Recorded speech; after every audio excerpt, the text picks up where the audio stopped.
Grace and peace. I'm gonna just let this thing play. Israelites are asking, why no respect, Rabbi? We're Jews. You guys stole our identity. And we say, you're still Christian. You just have a new argument. How are you still Christian? As I said before, you still follow the New Testament. You still follow your Yoshke or your Jesus, and you call him all types of names. And the problem is, when you follow the New Testament, it's idolatry, and it's full of heresy, and it's full of mistakes. You want some proofs that we didn't steal your identity and you're still following Christianity? Very simple. In our Holy Torah, it says very, very simple things, things that are provable. For example, the location of Me'arat HaMachpelah. In Genesis chapter 23, verse 19, it says that the Me'arat HaMachpelah, the cave of Machpelah, is in Hebron. Now, this is something you can check. You can either go online or you actually could go to the cave of Machpelah. But in your false testament, it says in Acts chapter 7, verse 16, that the Me'arat HaMachpelah is in Shechem, which is a completely different city. So obviously you see here that there's a human mistake. Now, of course, you're going to say, yeah, but there was some guy and there was some this, there was some argument. The bottom line is, if a book has mistakes in it, it's certainly not from God. You want another mistake? Very simple. We'll give you another one for free. Same price. In Genesis chapter 46, verse 27, Exodus chapter 1, verse 5, Deuteronomy chapter 10, verse 22, it all says that Jacob went down to Egypt with 70 people. 70. 70. But in your Acts of the False Testament, chapter 7, verse 14, it says 75. Did your God forget how to count? 70, 75? It's a little bit different. You see, we didn't steal your identity. That ain't proof right there. Let me tell y'all something right now, playing around with D-folk. After said, where was I? I'm gonna do a part 2 to the paid in full. Let me go. Where am I? Let me go right here. These folk running around here. A lot of this religious stuff is nonsense. I'm gonna tell y'all the truth right now. I ain't messing around with y'all. I'm gonna get up out of here. I'm going outside. I'm trying to make something happen. But I'm telling y'all right now, it's been a war going on. I told y'all back when a lot of that stuff jumped off from the paid in full, whilst it was real popular and people were talking, I was up top in a spot called Eastern. I'm working in the mail room with these ladies. Oh my goodness, they always want to mess around with me. And in a lot of those places upstate, they like out in the country, they'll build a big old castle. They'll pull a big 30-foot high wall up, and they'll just build or 3-4 big fences they'll have up, and it'll be in the middle of some hick town, and everybody out there is related. So the correction officers and all of that stuff, they get their mamas in them job. They mamas in them were some older ladies that were working in the mail room. So I'd get all the mail. Me and my man would throw some of the mail, and then they would open it up. We couldn't open it up, but we'd chop them up all according to the cell blocks and everybody names and all of that stuff. It's like a post office inside the jail. And their mothers and them worked in this, and it's like, yo, we need somebody, them white folk up there, they ain't gonna play with their mamas and them like anybody else. And they was like, yo, we need somebody that I can read a little bit, y'all. I ain't the sharpest knife in the drawer, but I'm pretty swift with some stuff. So they end up giving me a test and said, yo, officer, like, yo, we see how you move around here and stuff like that. We're gonna give you a special job. I'm like, oh, boy, how much this thing paying? How much cookies and candy? How much stuff we gonna get out of this right here? He said it's the mail room. Now, other people, they want to work in a mess hall, all of this stuff, go out there and mess around with all this type of other stuff. I end up working here with the white ladies. White ladies always bothering me, come around talking about, and I would have some books. I would come in and just lunchtime, I'm gonna leave a book, but I'm gonna sit it right there on the desk, faced up, and grandma and them is nosy. They want to look at some stuff, and then they start looking at some stuff, and they stumble upon some stuff they ain't want to find. I'm gonna harass when I look back over my life and I think things over. Y'all remember that song, right? I ain't never been right. My mama said I was a troublemaker. And the lady said, wait a minute. Black presence in the lady said, wait a minute. And then she started talking. She trying to, and I'm throwing them up, but I know they can't help but to press me because they want to hear a story. Oh, God, not the day I gave them the black man is the original. Oh, God. She said, but Adam and Eve were white. I said, no. You see, we all been Father, I got to get my mind right, y'all. I ain't been right. But let's listen to some of this. I want to read something that came to you. I wish I could talk to them Israelites by themselves. I got the Zoom stuff and all this stuff. I'm always complaining about stuff. I need to talk to some people on the side because I don't want them. I don't want them other. Look, I'm looking for Garfield right now. I'm looking for a Boo right now. Let me just put that out there. I'm gonna try to read this email. All right, let me read. I'm gonna finish playing this dude right here, and I'm gonna read something, and I'm gonna show y'all some other stuff that came in. Grace and peace, fam.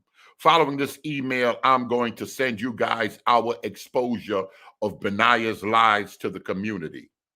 His DNA, and you know, Benaya, and I'll explain it to you because y'all always hear me say people that got a physical building. Say what you want. Pastor Stephen Darby had a physical building. Say what you want. Elder Green got a physical building. Pastor Mike got a physical building. Pastor Kelly got a physical building. Dr. Brown got a physical building. Y'all gonna keep the feast, keep the feast. This nonsense y'all doing on the internet, talking about y'all gathering and y'all this, not that. So, and I'm gonna show y'all why I say that according to the book. I'm gonna keep reading though. Our DNA presentation with his DNA presentation is a detriment to the Israelite community. You guys know our goal, Yat Gang, is to clean house of the pseudo teachings of the community. Please watch and share. Everyone needs to see this. We're trying to reset the awakening with facts, not lies, and thoughts of grandiose desires of the flesh to be way more than we are. Genetic studies can show our connection to Proto-Semitic people, but Israel would be a small subset of that population. Hence, we all can be Israel as Benaya and mentioning them other YouTube guys, and the camps would have us to believe. I'm gonna let this guy right here finish. Figure I'll start off with him, and I'm gonna show y'all something else. This other video is a little long, but I'm gonna play what I could play. We simply remain Jews, and you remain Christians that have been trying to kill us, murder us, and do all types of things spiritually and otherwise for the last 2,000 years. Now, again, if you would like to become Jews, you're more than welcome to go through an Orthodox conversion and observe the Torah and the Torah only, not the False Testament. You're welcome to come. We've helped quite a few people from your kind, from other kinds, convert all over the world. But don't come tell us that the New Testament is some Jewish religion. It's simply Christianity with a new look. Okay, there's so much that could be said about that right there. That's what Dr. Ben argued back in the days. I show you the other young couple when I was playing the description of Hanukkah. That other young couple said, you know, they were excited to convert. Now the problem is we have people saying that we don't have to convert. We are naturally those people. Y'all are trying to tell people come and convert, and it's like y'all control jury the world over. Anytime they find a group somewhere, y'all have to come and see and touch and smell and look at penises and tell us and copy the practice and look at the practices and tell them people wherever you find them on the planet that they're the people you can finally come in. Like these are God's gates keepers. This is beef. This is some beef. Before I play something, let me see which one I'm gonna play. Let me see. That was a short one right there. Let me see which one I'm gonna play. Listen to some of this, then I'll jump to the other one.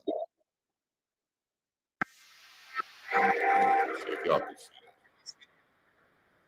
Oh no. That's something else. I had that lined up from last night with Ant. That's something else. I'm good. I ain't put that up on the screen. Y'all starting to start bothering me about Ant. Ant, man, he from a different tradition now. He done went to another tradition. Now he part of the community, and that's that tradition. People want to hear. They want to hear some stuff. Here it is. Let me play a little bit of this right here. And I don't even like this dude right here. I'm gonna play a little bit of it.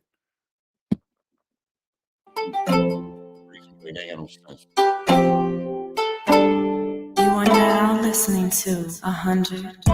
Calling no return, I ain't going back. Thought I couldn't do it, had to show you that. I ain't got no feelings, it ain't no love. I ain't never changed, I just glowed up. Y'all like those on music and carrying on. Y'all people got in y'all videos. Broke bitch. Always talk with that word Negro, which there is some truth to it, but trying to use the minority to constitute the whole is the issue. It's a false equivalency where you'll find historical examples of Jews that may have been dark skinned. And then you're trying to use that historical example to try to broad brush the entire history of Jews and Jewry in Europe and make them all black, Negroid, West Africoid, whatever terminology you want to use. That's what these guys are trying to get at, which is untrue. The bodies in the ground have been exhumed, and the people that are associated with Jewish. Now y'all remember, y'all do know most of what the awakening is. A lot of these so-called preachers and YouTubers, they want to prove to you everybody black, all these black folk are true Jews, and that's the problem. And they kind of want to discredit lighter skinned Jews and things and people of that nature. And that's been the war within Israel. A lot of folk running around like, oh, only the black people, we the black people. So when you see videos like that other gentleman that we played from Jim Green's off of Jim Green's channel, he said he was making claims about the Jewish people, and he would call them the fake black Israelites, and he wanted to show that black folk descended from Ham, Cush, and the rest of them coming down. And the problem is the extremism. People don't want no light skin, nobody light skin. They want to have some light skinned people that they pick and choose, so they're pick and choosing. They don't want to have none of them. All of Ashkenazi, they don't want to have them have no DNA that's connected. So that's been the beef with Yap Gang and a small percentage of people that's involved in the awakening that deals with DNA and deal with the science. I know Garfield brought some people on a booth throughout the years, been trying to hem it down. What do you mean when you mean an Israelite? And the whole E1, B1A and all of this stuff. It's been a lot of back and forth. It's come to this. I'm going to show y'all some stuff right now. Of graveyards. And again, this ain't nothing new either. DNA might be new, but the argument, I'll take you back and show you some argument about Ashkenazi and Japheth from Christians, from Seventh-day Adventists and all back in the 80s. Stuff like that. They don't all look dark-skinned. They have pale skin variants. Now, who's teaching a skin doctor? Because it's going to be beef. Y'all don't know how to act. It's going to be cussing. Y'all don't know how to act. They have blue eyes. Some of them are redhead. So this is where we have to, the rubber meets the road, so to speak. We have to come in and at least provide some kind of counterbalance to this misinformation from these black Hebrew Israelites, because what happens is these guys go out and now be careful, because I don't think this voice y'all hearing is a white person. Now this person is saying the black Hebrew Israelites, like the other guy was saying the fake black Hebrew Israelites. Everybody want to make a distinction from a certain set of people that's talking some type of way. We've been fighting saying, oh, don't bunch them all together, no matter what Nathaniel and all of them doing. We've been trying to be fair. Anybody that's been trying to be fair in this, whatever you want to call this thing that these black folk doing, everybody that's trying to be fair have always been cut off, attempted, separated, or demonized, and videos made against them. Every single one. Check out the movement. Check out the history of the movement. Every single one, from what's the dude from Buffalo, the rapper from Buffalo, to Blacktastic, the whole Yap Gang, Berean, anybody, y'all look at it, anybody speaking against the movement. Y'all, and then y'all want to run around, boy, nobody can't put their mouth on Freemason playing with me. I see the same moves. I see the same moves. Y'all are all moving like one brotherhood. If it ain't black power, you got to die. You got to bow down. Now, what about the information, bro? You challenge the information, you raise your hand, but why you want to marry the 9-year-old girl over here? You got to die. That's how they've been moving. Fair use. But we're going to examine some stuff. We're going to examine it. This is for some free-thinking people that got a brain that love the Most High. And misinform a swath of people. And then, just like I was caught up in the Purple Bandit, the Israel United and Christendom, you got to have that alternative. So what we're going to do tonight is review the video, correct some things again, because he's making some of the same exact claims that he did in his last videos. I mean, didn't even change one iota. It's the same thing. One thing I noticed about Teo and Benaniah is that these guys will double down and triple down even when proven wrong. Even Wait a minute. Before I even get to this, let me go to this right here. Let me call Garfield right now early in the morning. Oh, wait, let me see. Let me get the bother of some of these folk. I ain't playing with some of these folk. I'm gonna tell y'all the truth right now. Let me give y'all some of this right here. And don't think nobody letting these other folk off. Just because the folk challenges themselves, don't think somebody, you automatic, and that's how they got these folk brains. If it ain't this or that, oh, you on that side, you ain't on that, you on that. No, we're examining what you saying. Won't you go deal with them? Ain't nobody asking them. We listen, we deal with all of this stuff right here. But let me pull up some of this first. Y'all can't let this go. Where is it at? Oh, all right, let me play some. Let me give y'all some of this right here. Y'all need this first. I should have played them in an order backwards. This the first email I woke up to right here.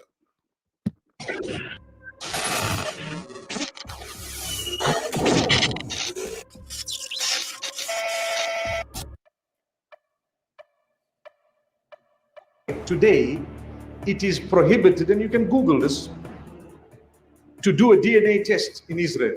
Totally forbidden. Wrong. It's illegal. It's a crime. Why is it illegal, y'all? Anybody that know about that, why is it illegal?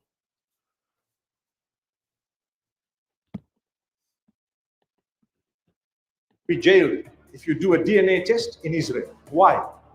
Because they know the truth will come out. You come from Poland, you come from Ukraine, you came from Europe, you came from everywhere else.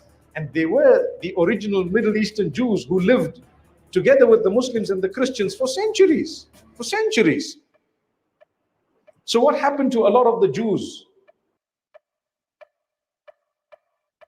Watch what this lady says about the Black community being Israel's biggest problem. The major problem of Israel is with the young generation of the Black community. Why did she say that, y'all? Why did that lady say that? What's Sherry? Why that lady said that? Black Lives Matter starts there.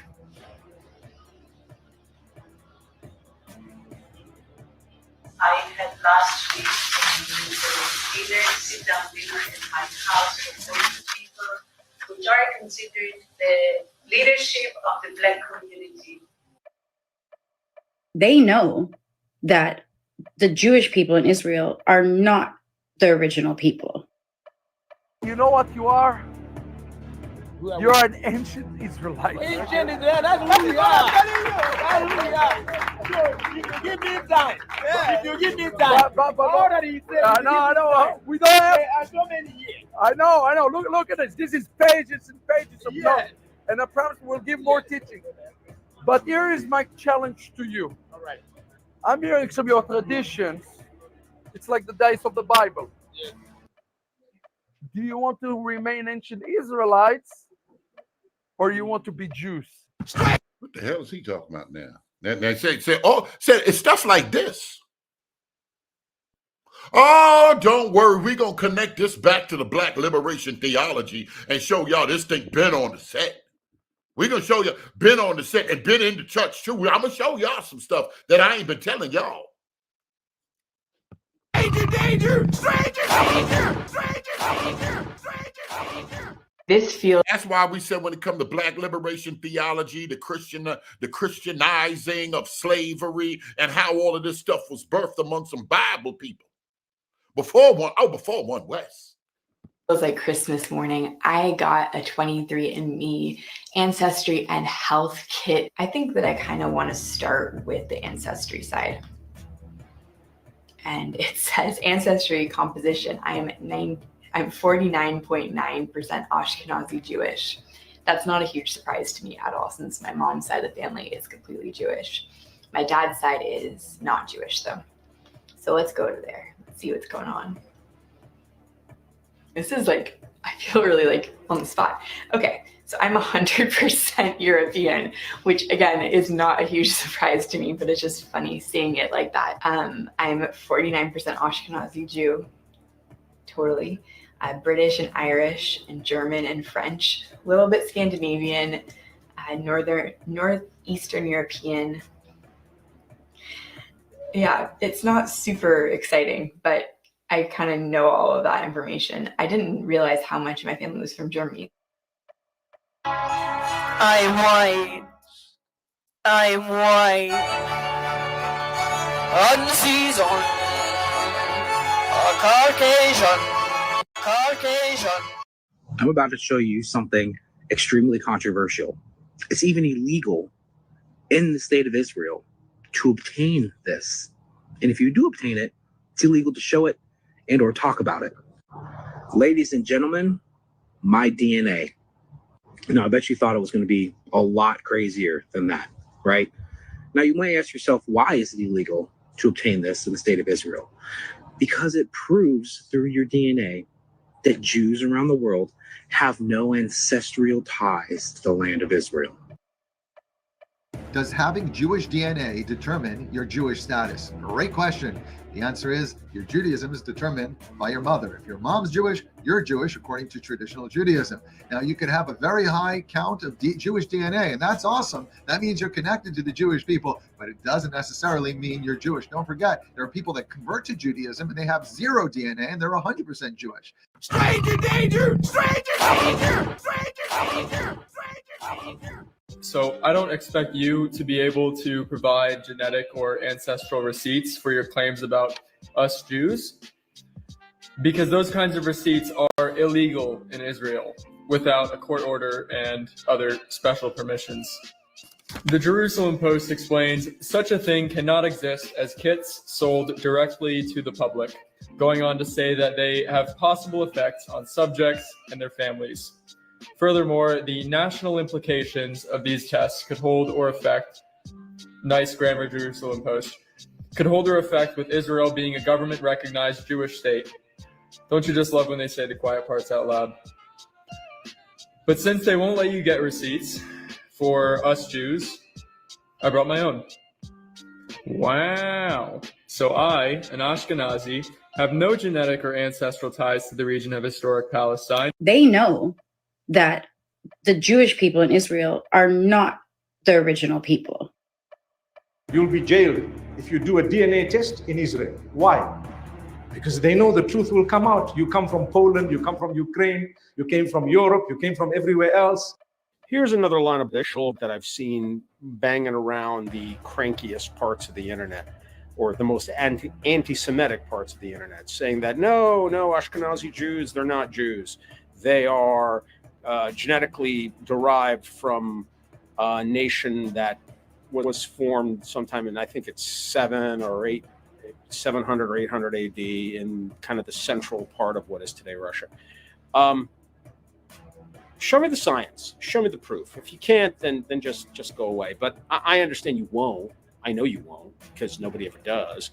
All they do is say, I saw it on the internet, it's got to be true. But okay, show me. When you see Ashkenazi Jews sharing high similarity to Romanians and Hungarians, this is because both of these populations were offshoots of the Khazars. They were both founded by these members of the Caucasus who ruled this area of north of the Black Sea, where we have South Russia nowadays, between the 7th and 13th centuries. Very powerful empire. They converted to Judaism in the 8th century, and they sent offshoots to Eastern Europe. And we still some Ashkenazi Jews are mapped to this region of Ukraine. They're not all mapped to Ashkenaz. Most of them are, but some of them are mapped to Ukraine, and we can see very nicely some kind of migration route using GPS. So a little over 1,000 years ago, as Jewish people scattered around the world had now emigrated in Europe and now were living in the Rhineland in Germany, they looked at the name Gomer in Genesis 10, and they connected Gomer with Germany, so they took on the identity of the name Ashkenaz. It has nothing to do with Ashkenaz in the Bible, which is a descendant of Japhet. It's just a name that was taken. Okay, it's that simple. Just like my last name Brown doesn't refer to the color of my skin or anything else. It was shortened from a Russian name when my grandfather came over. Oh, for the Christians that may not really understand, when you go to the Table of Nations and you see that Ashkenaz there, that's under the line of Japheth. And back in the days, growing up in Sunday school, they said that Japheth is the line of Europeans. Why would that name be over there? And most of the Jews that you may know or hear about today are considered Ashkenazi. And that's where a lot of the beef coming, for those that may not know. It doesn't fall under the line of Shem, where Jesus and most of our biblical figures come from. Over at Ellis Island, the name got shortened to, it's just a name. That's all it is. So the idea that Ashkenazi Jews are descended from Japhet is a myth, 100% false. Stranger danger! Stranger danger! Stranger danger! Stranger danger! You mentioned it, and that's very good because it's a chance to refute another myth. Random drift has been used to explain why Ashkenazi Jews are different. When you compare them to the Palestinians, they don't look like Palestinians. When you compare them to English, they don't look like English. So they said, oh yeah, they because they married each other, random drift took its shot and created this unicorn. That's not true. They're just not being compared to the right populations where they came out. If you compare them to the population we mentioned, these Southern Europeans, Turkish populations, you will see much higher similarity. I took a DNA test recently when I was 23, and I found out I'm 99% Ashkenazi Jewish, and I'm 1% Eastern European Jewish, which I did some research, and basically all that means is I'm 100% a product of incest. I don't know if you guys know, except for the one Jew here,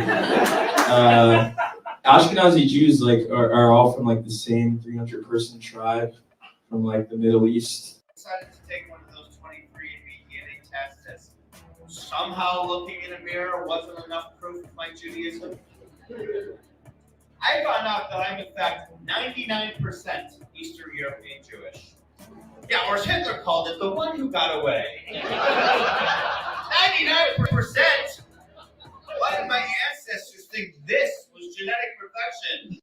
And the point about the Italian, just to explain this, because it's not obvious, the similarity to Greco-Romans can be easily explained by their shared past with where we have now Turkey. Remember, Turkey was conquered by Italian. They call it Constantinople. It was their capital city. So south to the Black Sea, there were always Greco-Romans and Iranians, all of them mixed.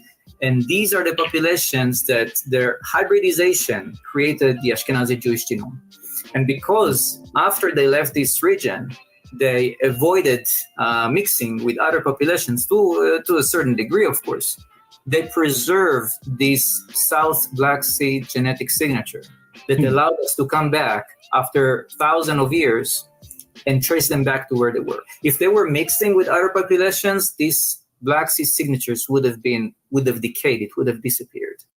What's your thoughts? Please be respectful with your comments. Also, please click the like, click the notification bell, and subscribe to this channel. What are your thoughts? That's what the gentleman asked. What are your thoughts on that right there? What's good, Elder? He said, just pull up various genetic studies from peer-reviewed journals on the topic and make a determination based instead of just posting random videos. Come on. Now, I think what you're looking for is coming up right here. I think what you're looking for is coming up right here. Fair use. Even when, information, well, I can't even give that to them, Black Hebrew Israelites in general, Yeah, Ezra, that's what I'm saying. Like, after a while, I seem like you know what you're doing. You know that you're being deceitful at this point. You're purposely intending to deceive people. And it's just, it's hard not to call you a liar at this point. It's hard. if you're really researching this stuff and you're reading about the history of Jews and you're learning about Judaism and you're learning about the Jewish plight, the pogroms, so on and so forth, and their existence in Muslim Spain, their existence in Granada, their pastimes in Europe in general, whether it be Eastern or Western or Northern Europe, then you're going to have to meet the crossroads at some point and be like, okay, these people are European or white or blue-eyed. These people have pale skin. But again, Black Hebrew Israelites teach you that all those things are negative connotations, just like rednecks used to teach back in the day that, being black is negative, So it's oxymoronic at the end of the day. It is very telling at the end of the day what Benaniah and crew are doing. And we just have to have a fresh cup of water, a clear perspective on this that isn't bogged down by someone's religiosity or idea of who they think the special chosen people are, quote unquote. That's why I don't do a lot of biblical videos or anything like that anymore, because you guys go crazy when it comes to those type of topics. And I like to stick to things that can be empirically shown so we can at least edify. You're always talking about edify. Edify means to build. We got to edify something. And, they're not doing it. This is just cults. These are cults. That's why I respect modern Jewry. I respect Israelis over Black Hebrew Israelites. You can say what you want to say about modern Jewry. You can say what you want to say about the state of Israel. I tell you, this dude don't sound right. He said he respect them folk over there in Israel more than Black Hebrew Israelites over here. Just dropping YouTube videos. I wonder if they're going to call him what they call Alton. I wonder why let's see what he say. But one thing they do have is familiar structure, right? They do respect their families and building families. They prosper. They work towards upper mobility, right? Some of them coming from families that are dirt broke. You know what? We're going to get to that too. Y'all want y'all to stay tuned, man. I've been working my ass off, but we're going to get to the history of Jews in Israel, and we're going to gain an understanding of what actually took place there. But anyway, I respect them because they actually have tangibles, these things they built and shown forth. You know what I'm saying? Black Hebrew Israelites, you got nothing. You just got a bunch of video pastors, digital churches, pretty much. COVID churches. He said COVID churches. Most of these dudes is doing this stuff, or pastors, or y'all black leaders. They're helping y'all in this awakening day. Y'all. Where's the Stephen Darby at? Like I said, where's the person with a physical building? And Stephen Darby, you go to this building, he ain't had a lot of people. He just started talking about a lot of stuff he learned on the internet, and he started drawing a big crowd of internet people. Not no feast-keeping people. Out of all the awakening, how many local congregations are there that people go to? Especially this non-campus. If you remember the COVID area, all the churches went Wi-Fi. That's all y'all got. And it's like, what's that? What? That's nothing to respect. And then on top of that, you're ultra racist. You're just racist. You're ultra racist. We already went over Benaniah's video where he pretty much says what white people are the spawn of, aliens from Ridley Scott's movie, fallen angels, mixed cave beasts, all type of weird, crazy, rhetoric that they say. So it's like, oh, bro, you're openly racist and you're ultra racist. It's just that simple. You're judging people based on their skin color. You say someone's white, and therefore, as they white and red haired, even though many of the Jews that you guys claim to be were pale skin and red head, had red hair, but you claim that as some kind of insignia to denote some kind of demonic presence on the earth. Openly racist. If a white person was to get on camera and speak openly on the internet about that, you guys would condemn them if they said that about black people. Oh, black skin is demonic, or black people came from X, Y, and Z. You guys would be quick to denounce them. But you guys accept these racist people, and it goes back to the book Animal Farm, where the animals in the farm were being oppressed, throughout the entirety of the book at the onset. And then they have a revolution, overthrow the farmers, and then the pigs become just like the farmers and begin to oppress the rest of the animals. It's the same dichotomy with the Black Hebrew Israelites.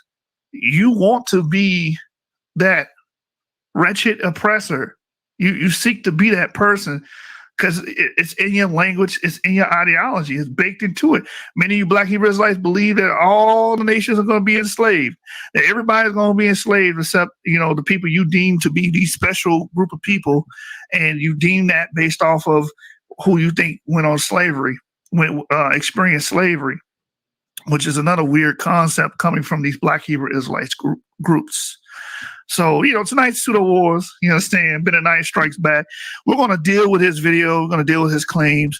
We're going to break down each claim, attempt to break down each claim, and show you guys how pseudo these guys get. And just expect this guy to get worse and to double down, triple down. I don't see him changing anytime soon. His channel has a lot of traction. I think the video now is at like 23,000 views. So that means a lot to these guys. So they're not going to give up their viewership. They're not going to give up their monetary gains. I think he's been demonetized on YouTube, so he's trying to get most of his followers to go to another platform now. So it is what it is. But so we're here. We're covered under the Fair Use Act because we will be giving commentary and criticism to what we're going to witness here. And just remember, man, this show is sponsored by Lucifer, man. And I am Yahshua ben Lucifer. I am Yahshua ben Hashatan for a reason. I am the great adversary. None of these guys want to get in the ring with me. Ezra says they just tried to drown out the truth. Y'all keep hitting it, because hitting it is going to stick in the long run. Yeah. My job is, to pretty much just bring out the correct information and try to give you guys a clean glass of water to drink from. Because these guys they just muddying everything up with their ultra racist, openly racist doctrine, openly racist, ultimately ultra anti-Semitic, ultra race. They hate white people.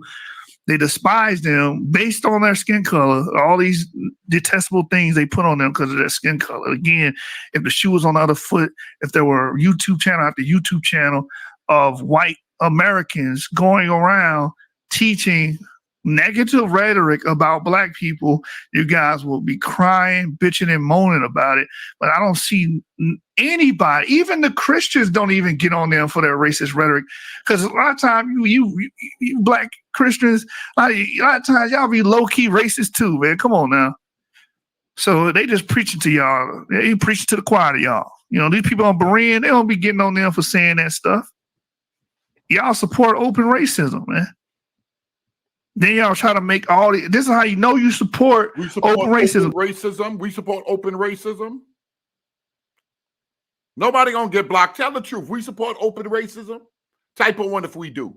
Because you try to make every excuse in the world for that bad behavior, for their ideology, for their rhetoric. You try to make every excuse in the world to justify what they're saying instead of just saying, "Hey, I condemn the speech." I don't know why that's so hard to do.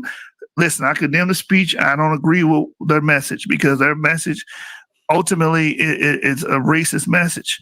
And if the shoe was on the other foot, I would not like that. I would not like groups of people saying these type of things about me or anybody. It could be me in my mind, but I promise, I think I'm more fair. People say whatever they want, go making videos, doing other stuff. I'll still play their material. I still bring them on. I don't know.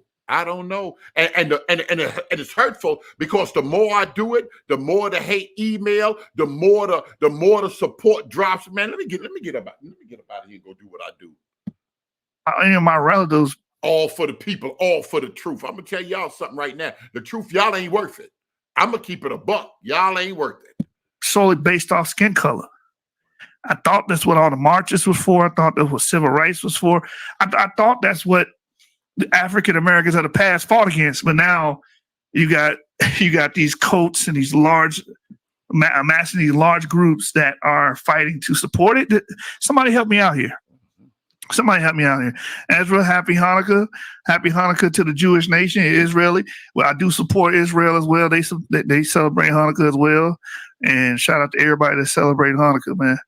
Get your party on, get your feast on, enjoy yourself, man. If it's a feast day for you, you need to enjoy it. You know, that's another thing these camps be doing wrong. You supposed to be partying during these days. Y'all done turned it into some kind of military drill. But anyway, from there, let's go. This is a great one. A new scientific truth is usually not propagated in such a way that opponents become convinced and discard their previous views. And that's something you got to understand, man. Because a lot of people, a lot of guys get upset because they want to convince people. We're not here to convince anybody. I'm not here to convince anybody. Let me speak for myself, right? Let me be very clear. Yeshua ben Lucifer is not here to convince nobody. I'm not here to try to change your mind. But what I am here to do is just present the information. And those that understand it, good. Those that don't, hey, it is what it is. It says here, a new scientific truth is usually not propagated in such a way that opponents become convinced and discard their previous views. No, the adversaries eventually die off, and the upcoming generation is familiarized anew with the truth. And that's Max Planck, which is one of the people that were instrumental to discovering modern science. Some of the components of modern science. So copyright 107, notwithstanding the provision of section 106, 108, that's inconsequential. Anyway, for purposes such as criticism, commentary, news reporting, teaching, scholarship, or research. So we're covered under section 107 of the Fair Use Act. So we're able to review this man's footage that he published on a public platform known as YouTube. Anyway, with that being stated, let's get to it. Yeah, man, I'm pro-Jew here. I'm pro-Israel, man. They about their business. They about their family. You black Hebrew Israelites are just faking the funk, man. Y'all faking the funk. You know, start producing households that make over $100,000 a year. Get rid of the racist rhetoric, and maybe I'll respect you. Until then, you guys are fool, man. You guys are a fool.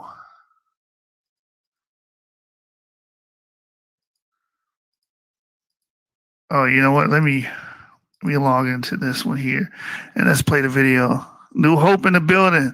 Happy Hanukkah, brother. Happy Hanukkah. I know the candlesticks are shining bright in your household.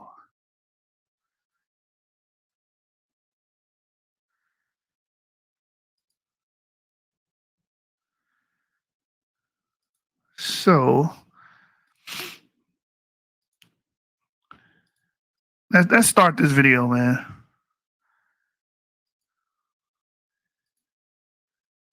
I just got to pull up the YouTube here. There we go.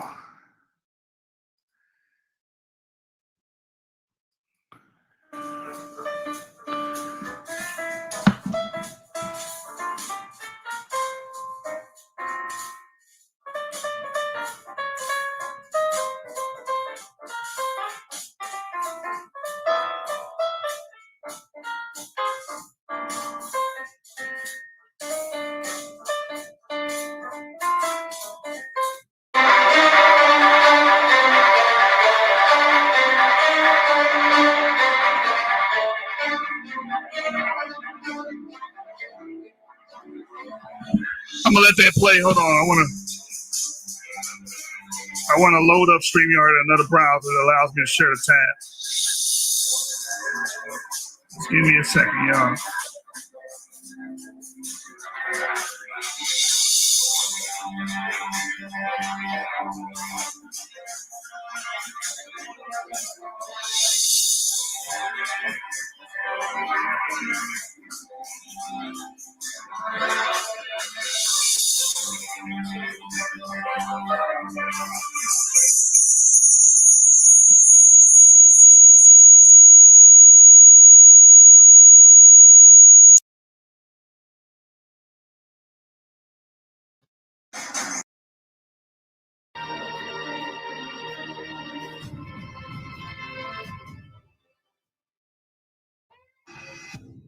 100 proof.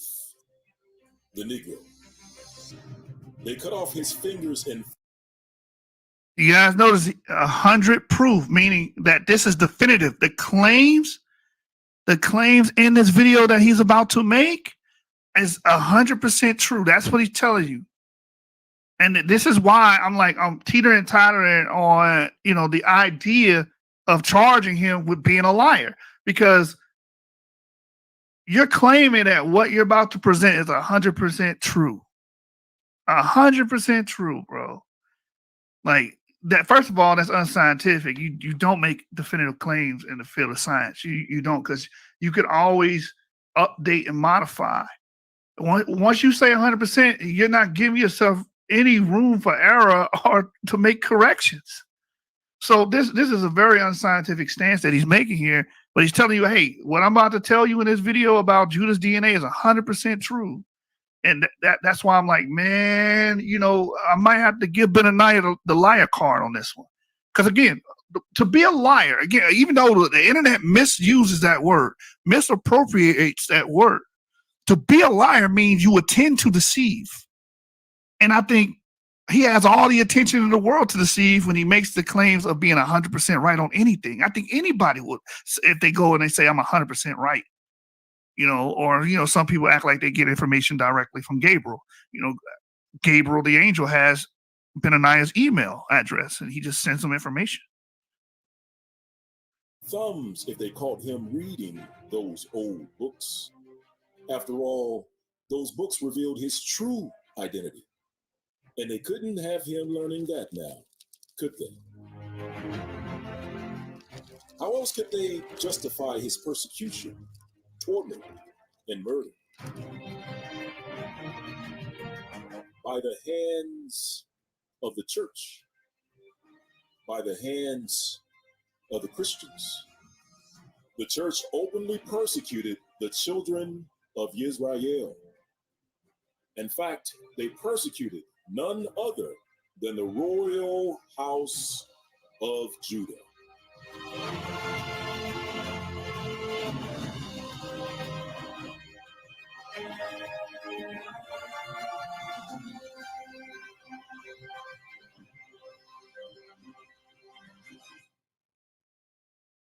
Now, while Judah was in captivity, Judah was fed from the mouth of the great red dragon and the daughter.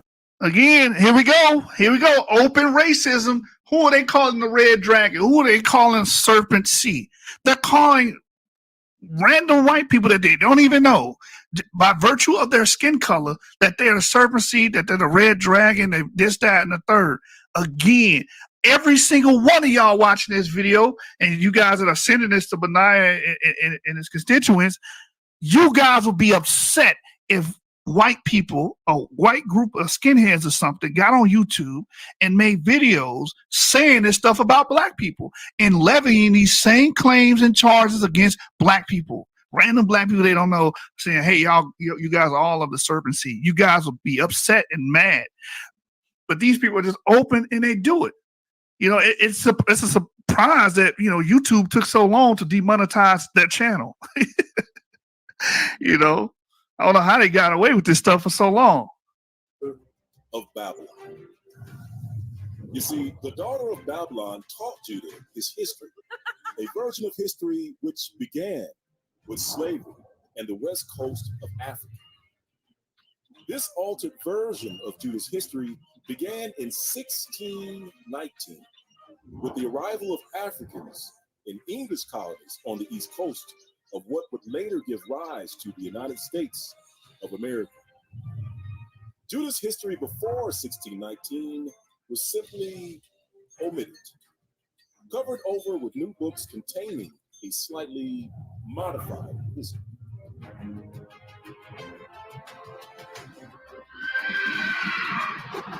Okay, now Benaniah, you know goddamn well that Judah's history, or the Jews, right? First of all, I don't know how you single out one damn tribe and then try to say this one tribe is the only victim of slavery. At least that's how he's delivering it. But claiming that Jewish history was omitted is false. We have tons and tons of information on Jews, in part because Jews have been known to be a literate group for thousands of years. You know, when Europe was in a barbaric state, the Jews knew how to read and write because they believe in the importance of practicing their culture and their religion, and reciting and storing and reading and writing, right? So they maintain a level of literacy, right, for thousands of years. So that's one group of people that we know that is documented. The reason why West African history is so sparse before the intervention of Islam is because there is no literate culture, as far as we know, in West and Central Africa. You know, there is no culture of writing and recording and stuff of that nature until the advent of Islam, or you start to see the Muslims come in and bring in the Arabic dialect and the Arabic text. Once you see them come in, then we get that. So to try to just cast off, since we don't see, because basically what he's saying is, there is no history of black people before this, and you try to conflate that with Jews. No, Jews have a rich history, and this is why many of your claims about Sephardic Jews being somehow all black and all African American, or the antecedents to all African Americans, it's just false. It's false. They were all over Europe. Their history is they're well documented. Their DNA is there. We're gonna get into that when we get to the DNA claims of this video.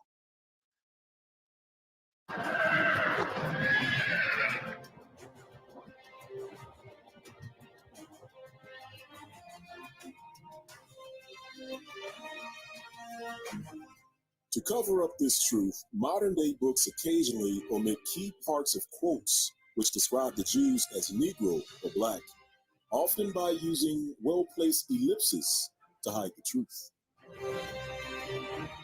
We can even find modern books deleting entire paragraphs which describe the Jews as being placed on West and Central Africa in great numbers and then sold into slavery.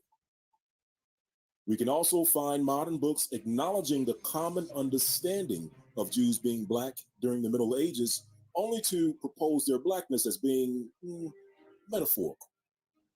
Family, these are just some of the discrepancies found in contemporary books and reasons why you should go directly to the source and read it for yourselves.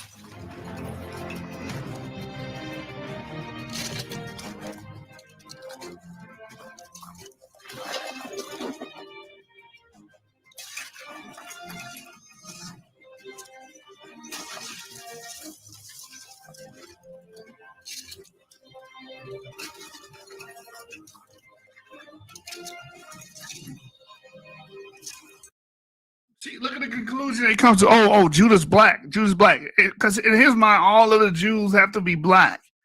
That's the claim. And the irony behind this, the people that purported on Jews having dark skin, many of them themselves were Jews or Christians. So if you're saying that these people are concocting a conspiracy, then you're discrediting the people that you're getting it from, right? Because you're getting it from these Jewish people of the past that were writing polemics, or they were writing early scientific physiognomy books back then, and trying to give attributes to the Jewish group based on things they were seeing or hearing at the time. And yes, there are semantic, we're going to get into that as well, attestations of Jews being dark skinned. There's also semantic attestations of Jews being white. And you guys just ignore all the literature saying Jews are literally white. I don't want to hear no metaphoric understanding of this, because you don't apply the metaphoric understanding every time you see dark skin. So when you see white skin or pale skin, or they were pale and gray, I don't want to hear those excuses. Right? Oh, no, that means they were pure and they were sick. Get the hell out of here.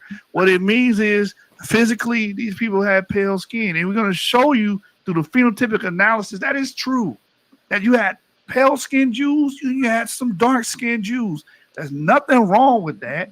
It makes perfect sense knowing that these people were mixed from the onset, and they mixed with some Levantine that had dark skin at the beginning, some Levantines that had white skin and blue eyes at the onset. And this is why it's pertinent to stay up to date with the science.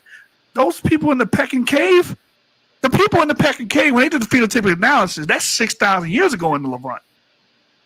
So all you guys saying Greek and Roman invasion, no, those phenotypes were already in the Levant at least 6,000 years ago. That's the Chalcolithic period. That's the Copper Age. So these ideas that these people all have to have the same color and they're this homogeny, man. You guys believe that people are homogeneous units and there's no diversity. You picked the wrong group. From the onset of Jewish history, they are a mixed bag. Let's get back to it.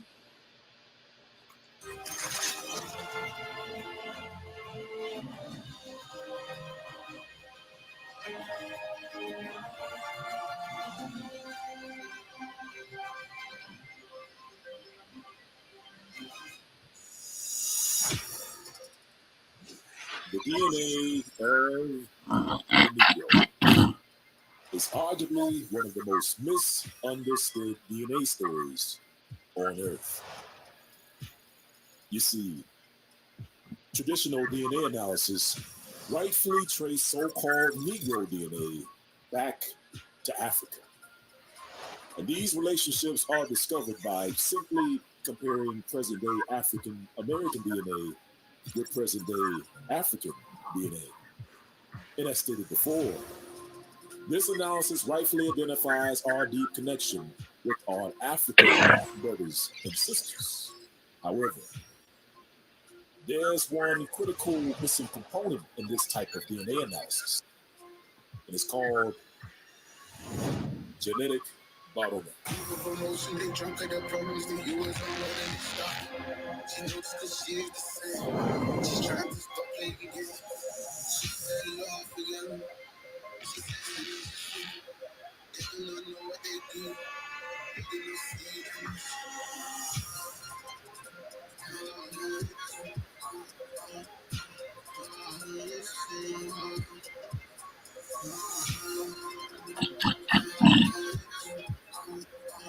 Oh, excuse me.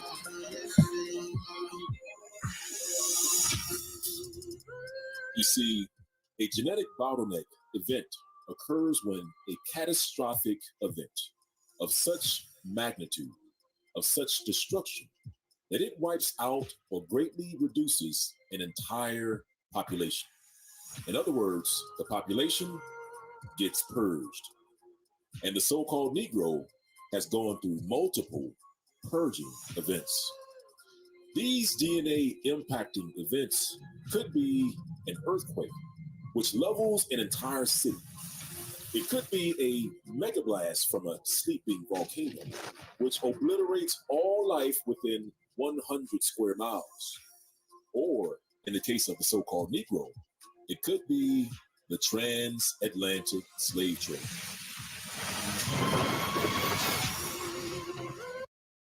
Now I'm gonna let that play. But again, like you said, the genetic bottleneck is a greatly reduction of the population, a great reduction of the population, which is weird because when you look at the slave trade, look at our numbers now and look at our numbers then. Are you saying at the onset that it was a great reduction? Well, that would be the opposite of what the slaves were brought over for. They weren't brought over here to be killed and slaved. Not saying that slaves died in the Middle Passage. Yes, we know millions did die.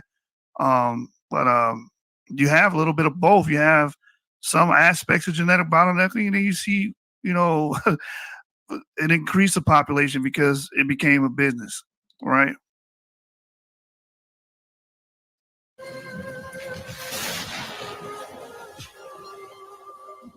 Which murdered and displaced millions of people around the world over hundreds of years. Or a genetic bottleneck event could be triggered by an expulsion edict or an inquisition, which evicted and murdered hundreds of thousands of the House of Judah in Spain and Portugal.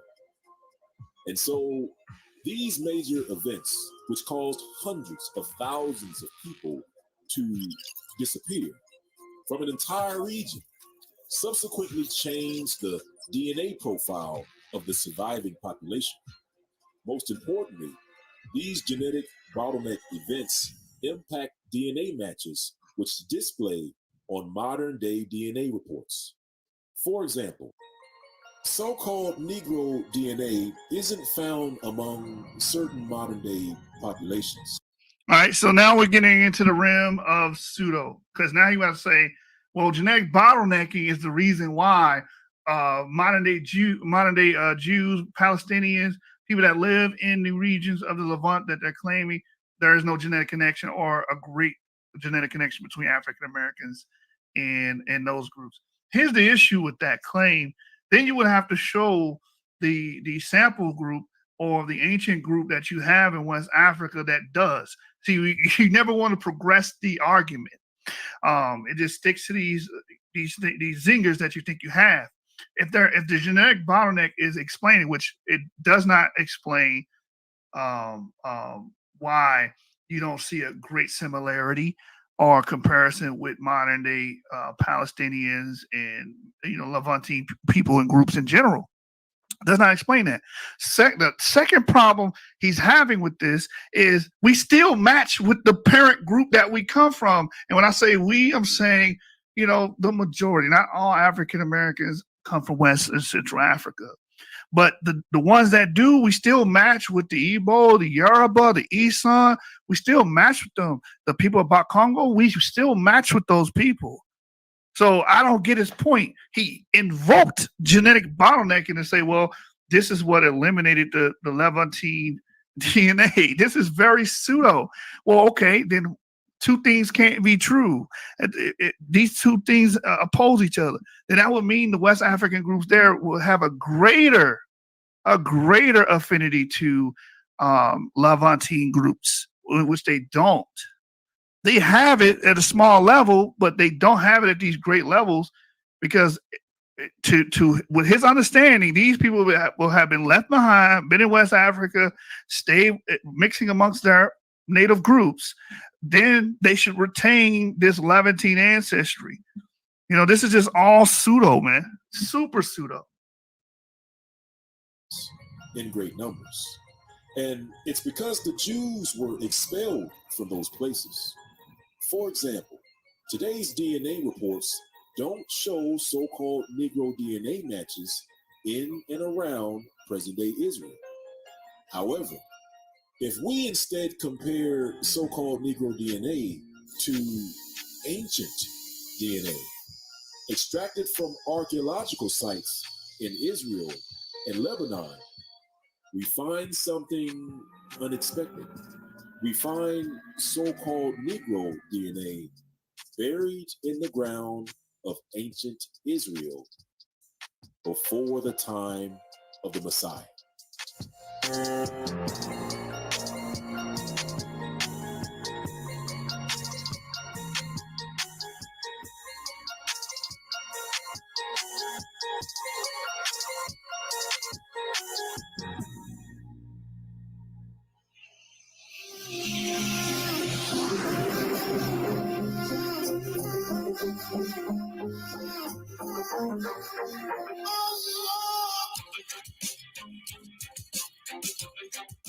Beirut, Lebanon. These ancient archaeological dig sites date back as far as 800 BC. Here, archaeologists discovered the remains of multiple people who lived in ancient Lebanon. These ancient remains are assigned ID numbers and dates. In this particular archaeological site in Beirut, Lebanon, we examined one of the DNA samples collected from an ancient grave site. DNA from this ancient individual is labeled SFI-43. This particular individual lived approximately 567 to 404 BC. All right, so again, this is why I am saying I'm teetering and tottering. You're deceptive, and you're using the same slides from the video a year ago or 2 years ago called 100% proof of the tribe of Judah. This is wrong. This whole thing is wrong. I'm going to show you where he messed up. Well, I ain't going to say messed up. I think he's doing this on purpose now. Look at this. So we go back, and Avery and I have brought this out before. Let's look at the claim. In Lebanon, we examined one of the DNA samples collected from an ancient grave site. DNA from this ancient individual is labeled SFI-43. This particular individual lived approximately 567 to... This is not even the paper that that DNA sample comes from. This paper here, Genomic Insights into the Origin of Farming in the Ancient Near East, this is dealing with Natufians. It has nothing to do with this Lebanon sample, which he does show the actual paper here. Look at the sleight of hand. I-43. This particular individual lived...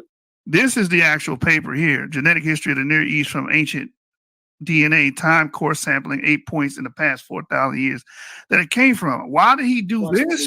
567. Into the origin of ancient Near East? I don't know why, man. It looks like the sleight of hand because he's trying to show that ancient Negro DNA, as he says, which is going to be completely wrong because in the original video, he says this DNA is E1B1A. It is not even a damn male. It's a female. 7 to 404 BC.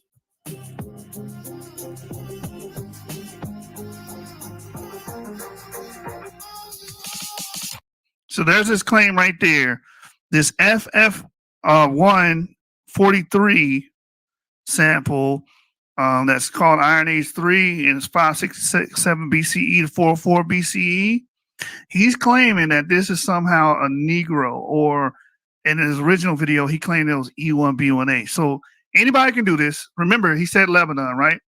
Go to haplotree.info and I will put this in the chat so you guys can have the link so you guys can fact check these people as well. You can actively fact check these people. All you got to do is go to haplotree.info. They have a lot of the ancient samples. Type in the part of the world or region that they're talking about. So right now he's talking about Lebanon. You can just type in Lebanon on this website, boom, and you will see all the samples that, you know, was gathered so far in that region, as you can see on the screen, right?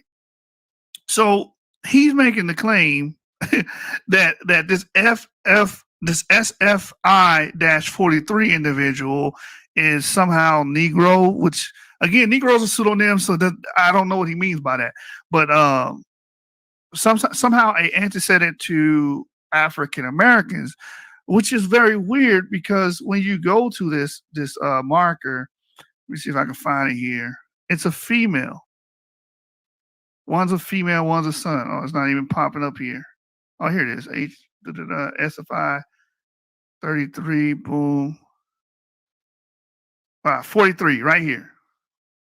Can you guys see that? Hopefully that's big on the screen right there. It's 2,400 years, about 2,400 to 2,500 years. Look, Iron Age 3. This is the same sample he's talking about in Lebanon. Look what haplogroup that is. Mitochondrial haplogroup. First of all, this is a female. In his original video, he tried to pass this off as E1B1A. This is not no damn E1B1A sample. This is a female T2C1. Right? That's the clade. And we can look that clade up. Come on, Mal. The phones got smarter and you niggas got dumber. How many times I gotta say that? Anybody can look this up, man. You know, this is that bibbity bobbity boo scholarship I'm talking about, the sleight of the hand. That's what I'm saying. Like, this dude is a liar. He's a liar. You know, because not only you double down, you triple down on this, and we've already proven it's wrong, and you know it's wrong, man. I believe that you know this is wrong. I don't believe, like, at first I thought he's just making mistakes, but no, I think you know it's wrong, man. This is a female. Why were you passing this person off, this ancient individual off as a male, one, and saying this E1B1A? The data does not agree with that. The data is clear. It's T2B3. So now all you got to do is, let's just look this up. Let's go to Google. T2B. Type in mitochondrial DNA haplogroup. Again, everybody watching should know what a haplogroup is. A haplogroup is a group of individuals that share a common ancestor. Remember, he's making the claim that these ancient samples match or the antecedents of African Americans, and this somehow proves his Israelite claim. Right? So when you go to mitochondrial or maternal group T2B. Oh, this is even better right here. We got the 23andMe results. Someone shared the 23andMe results. As you can see, look, T. mitochondrial DNA T, right? It says, Jamie, your maternal haplogroup is T2B. As our ancestors ventured out of Eastern Africa, they branched off in diverse groups that crossed and recrossed the globe over tens of thousands of years. Some of their migrations can be traced through haplogroups, families of lineages that descend from a common ancestor. Well, I just told you guys. Your maternal haplogroup can reveal the past, followed by the woman of your maternal line. I guarantee you, this haplogroup amongst African-American females is probably less than 1%. Probably less than 1%. But he's claiming that this is an ancient ancestor, the antecedent to African-Americans. No, it's not. It says, while some members of R travel far and wide, some remain in the Middle East. So this is a typically Middle Eastern associated female lineage. And as you can see, the arrows, the trajectory of the migration of these people, they went all over. They went to North Europe. They went to West Europe. They went to North Africa. Some of them went into, going in towards Eastern Asia. They went there. So we don't have to play these games. Like I said, the phones got smarter. You niggas got dumber. The phones got smarter. You niggas got dumber, man. Ezra says, why did he say this sample was Negro? Because the sample had sub-Saharan African DNA. You know, it had sub-Saharan African autosomal components, which is not shocking. Most of those people have sub-Saharan African. Some of those ancient, not most. Here's another question. Who has a problem with what they're hearing right here? Who has a problem with what they're hearing right here? Type of one. Some of those ancient DNA samples have sub-Saharan African. The 3 pharaohs that they found in Egypt, in Lower Egypt, had sub-Saharan African components to 12%. That's not a shocker. People that's been studying this stuff, we understand that those components were there, meaning groups were there. But what he's trying to make a claim of, this is not true. Oh, this is our ancient Israelite ancestor. And in the first video, he claimed that this was E1B1A. This is a female, man. So let me read this. Haplogroup T arose among the latter group from a woman who lived approximately 25,000 years ago. Its present-day geographic distribution is strongly influenced by multiple migrations out of the Middle East into Europe, India, and Eastern Africa within the last 15,000 years. The origin of migration of haplogroup T2B, your maternal line, stems from a branch of T called T2B. All the members of T2B trace their maternal lines back to one woman who lived only 10,000 years ago. Some evidence suggests T2B may have arisen within Europe, where it spread through Mediterranean, Central, and Western Europe over thousands of years. Migrants carrying the haplogroup also moved back into the Middle East, reaching both the area of the Levant and the edge of Iran. And why is this interesting? So let me go from here. Let's go to when they actually found ancient Israelite and they confirmed ancient Israelite DNA. Do y'all guys remember the mitochondrial DNA? Ancient Israelite DNA. Let's type that in. All right, there you go. There we go. So let me go straight to it. I remember I covered this article in its entirety, but there is a haplogroup here. Let me see if it was T2B. Let's go to the mitochondrial. Let's type in haplogroup. We know the man was J2, and the female was T1A. So you had a T1A in the Iron Age Israelite sample that was found there. So the T's have been in that region for some time. It says here, as for the mitochondrial DNA, which is inherited from the maternal side, the 2 individuals that carry out Uraim displayed 2 different haplogroups. One, T1A, is a very ancient ancestral haplogroup with similar counterparts already found in individuals living in Jordan some 10,000 years ago and in southeastern Europe around 7,000 years ago. So again, this haplogroup was already found. The major haplogroup was already found in Israel.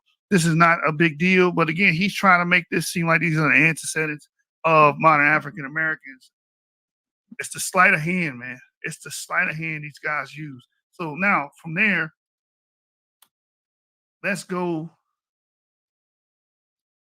to Let's go to that haplogroup real quick. Hold on.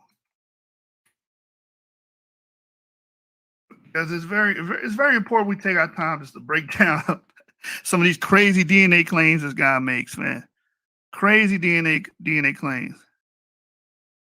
Oh, hold on. Let me keep reading this. Real quick. Let's not move on from this.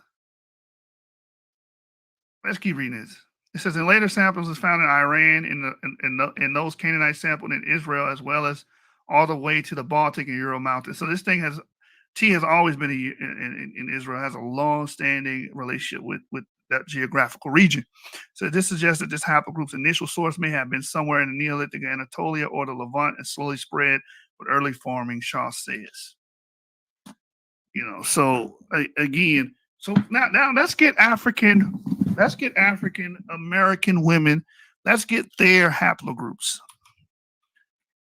Because again, remember the claim is that this is somehow an ancient Negro, in his word, which he's trying to denote that these are the antecedents or ancestors of African Americans. So let's see. African American female or mitochondrial DNA, empty DNA. Let's just get a pie chart real quick.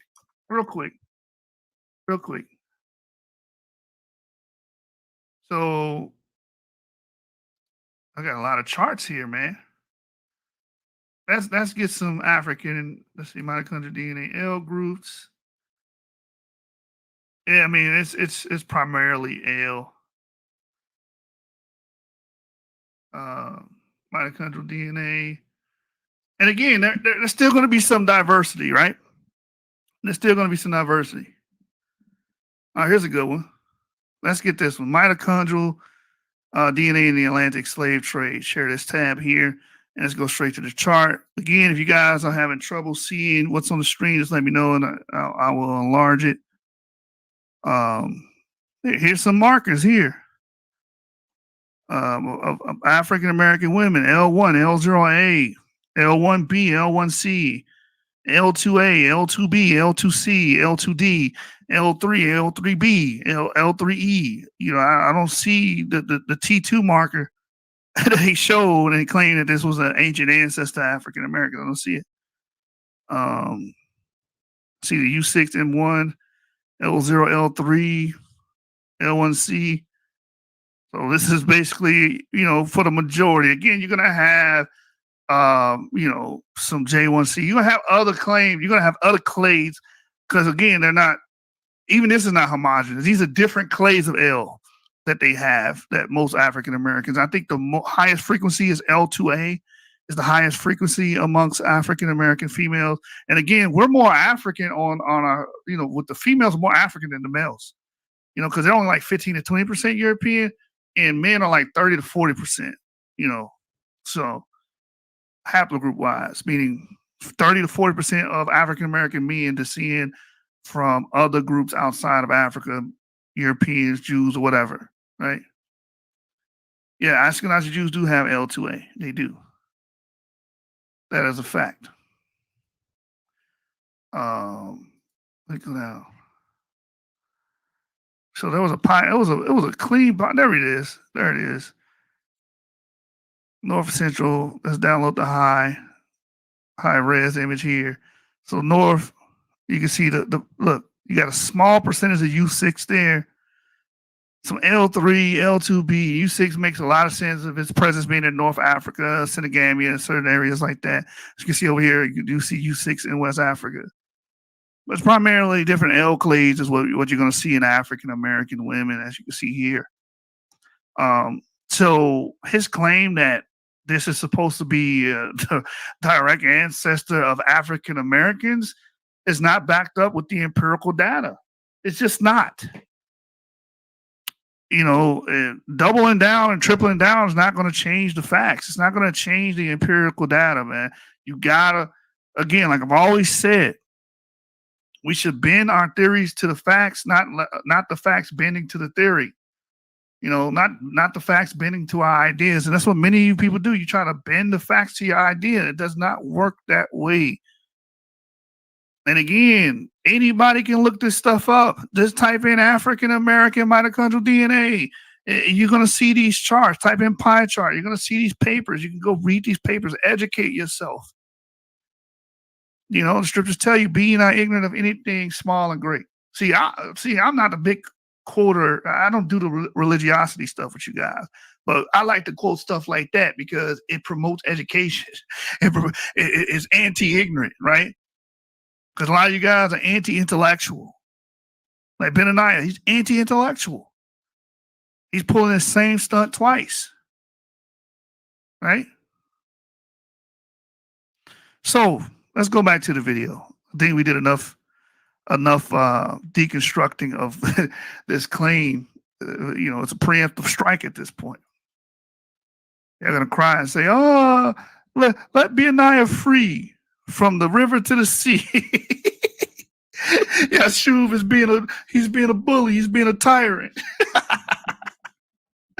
All right, let's go back. Researchers compared the ancient DNA remains of SF543 to modern-day Lebanese and Egyptian populations, as well as samples taken from a previous report. They discovered something shocking.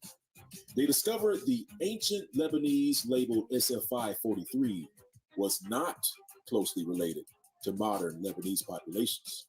Instead, SF543 showed close relationship to ancient Egyptian DNA samples. This is related in the following graph. Notice the dark green dots of the ancient Egyptian DNA are close to the light green dots of the SF543 ancient Lebanese DNA sample.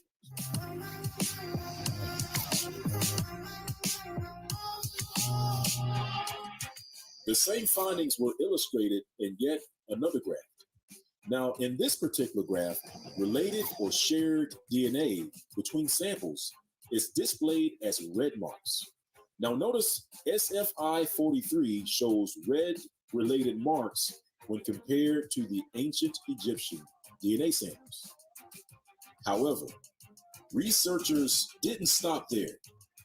They added one additional group to compare their ancient Lebanese SF543 DNA to. They compared it to the E1B1A Yoruba DNA of West Africa. And they were surprised to see that it was a perfect match. Again, playing on your ignorance, he's making the same claim. He's claiming that this has something to do with E1B1A. And then it's a perfect match. It's a perfect match, y'all. God, man. This is just beyond idiocy at this point. Again, SFI 43 is a female, not a Yoruban. Here's the thing: Nigerians have a plethora of haplogroups, but we just went over that. Majority of them are going to be L. They're not going to be T. Majority. We're talking about the majority of these clades. They're going to be some variation of L, not this T. SFI has sub-Saharan African autosomal components, meaning that she has ancestry. Some of her ancestors mixed with a group that is related to the sub-Saharan African Yoruba diaspora at some point, which that is science. Like, we know that. The flatworms that West Africans have come from Egypt, so we would expect that. You know what I'm saying? But the claim that he is specifically making that this is somehow connected to E1B1A is completely false. Matter of fact, SF144, I believe, is the son, and the male that she got with, you can also look at that DNA. Let me see if I get the SFI40. Where is that? 44. Share this tab right here. That would be a J marker, JZS1711, which is a J1A marker found in Lebanon, which is not a shocker. We know J is in the Levant. So trying to make the claim and do the sleight of hand does not work here. Ezra says, right, we know the mixtures happen, and that's the case for E1B1A. Yes, it is the case that there were E1B1A in that land, but that's not the claim he's making. The claim he's trying to make is that this is an ancient Israelite, one, and secondly, he's trying to make that this is a direct ancestor to modern African Americans. Both of those claims are false. And it has been, shown and demonstrated throughout the video. Anyway.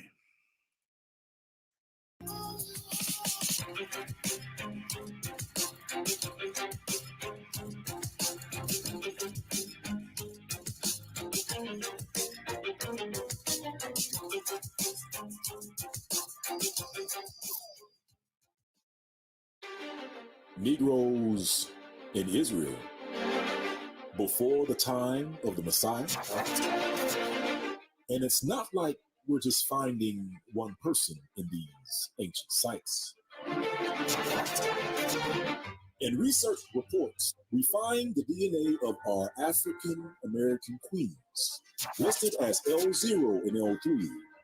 That's the DNA of Negroes. And see, this is the whole contradictory thing. You understand that, by Negro, I'm assuming he means Western Central African. That's just a very tricky, weird term. But you understand that most of these markers will be L. But before this, you show a slide and show a scientific paper that's dealing with haplogroup T. Make it make sense. Somebody in the audience, please make this claim make sense. This is paradoxical. This is oxymoronic at its best. You just cut yourself, man. This is Japanese suicide ritual all day. And it can only mean one thing. We were there.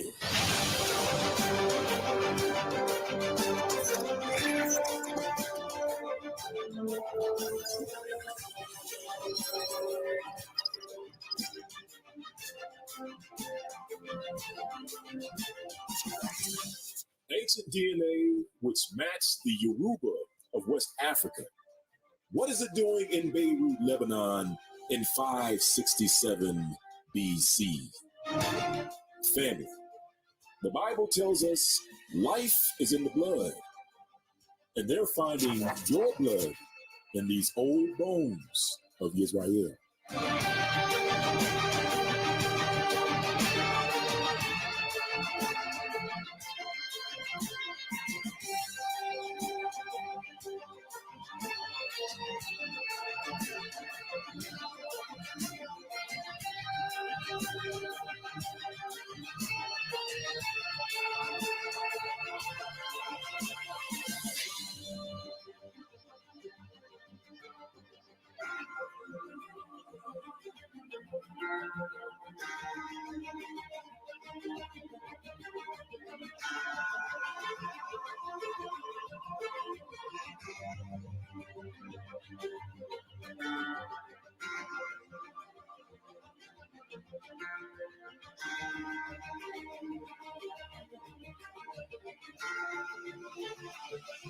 All right, so let's go to the supplemental of that paper, because he just tried to woo his audience, by making a claim and then having the color spread and splash screens and all that good jazz, right?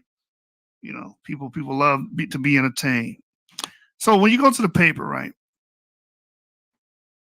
And by the way, Benaniah is not wrong about African American, lineages that are tied to some African Americans found in the Levant. The L2A is one, and L3 is another. L3E is another group that was found there.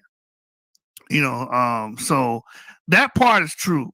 Again, the claim that SFI is somehow the antecedent to African Americans is completely false. So when you go to that paper, matter of fact, I'm going to drop it from the Cell article here. Well, there it is. I'm going to drop the link, and then I just want to read this portion here. And it's going to be very important because he thinks that this ties to the Negroes, in his words, right? And anybody can read this. Anybody can look this up. You don't need no bibbidi bobbidi boo scholarship right here. And it shows the components of SF544 and SF543. You got some pre-Ptolemaic Egyptian. It's matching SF544 because they believe this is a first-degree relationship, meaning mother, daughter, son, father. That's what first-degree means, right? Ptolemaic Egyptian, Ashkelon, Iron Age 2. So we just ignore all those other components. Fuck those components, right? According to him. Just hone in on the component that can make my Black Hebrew Israelite claim. Also, the son had Egyptian Ptolemaic, Ashkelon, Egyptian pre-Ptolemaic, and Hellenistic Beirut in Lebanon, right? So when you go down here, it talks about a hybrid. The son also had a Roman component, Ashkelon, Sidon, and Beirut. So when it goes into modeling SF44 as a mixture of SFI43 and population B, repurport the top 5 models in a model involving a hybrid genome constructed by mixing an ancient Egyptian JK2888 and an individual SFI34 from the Beirut population. So who is this individual here, the JK288, that these two are related to or share affinity with, right? So let's type that in. Let's go to haplotree.info.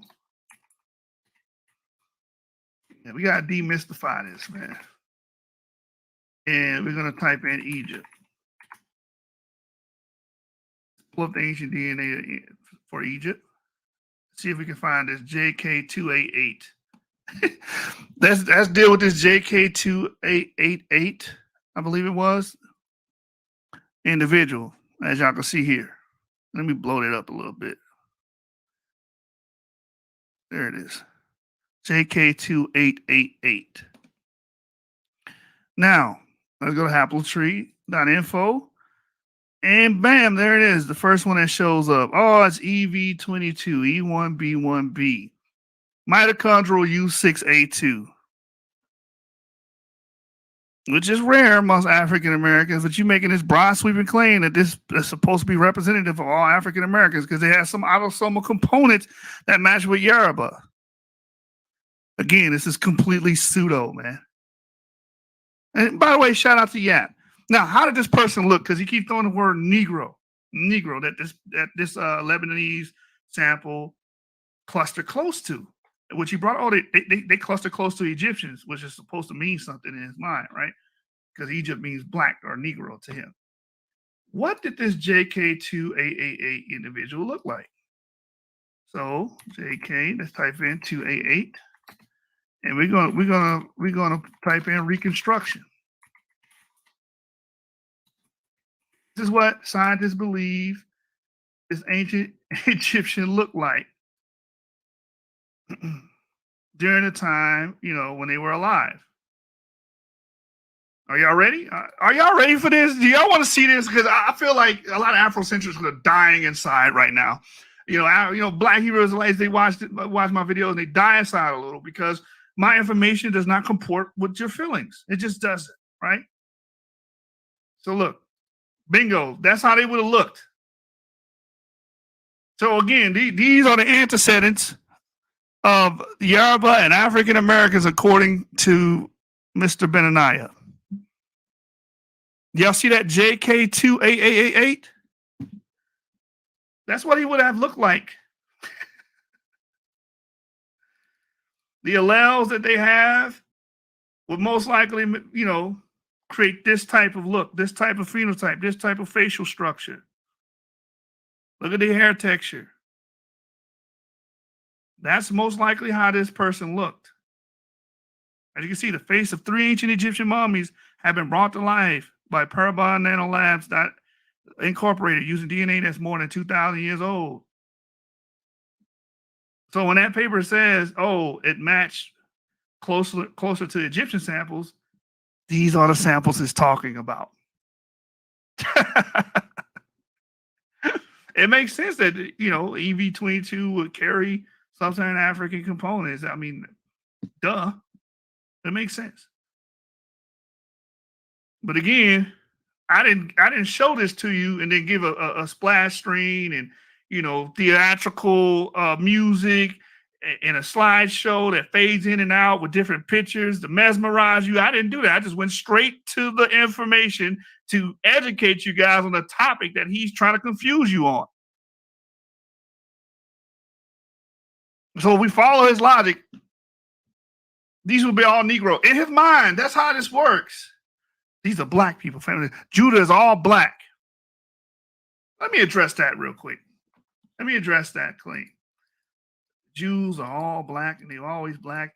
The Middle East, the Middle Ages, the Spanish Jews have been black.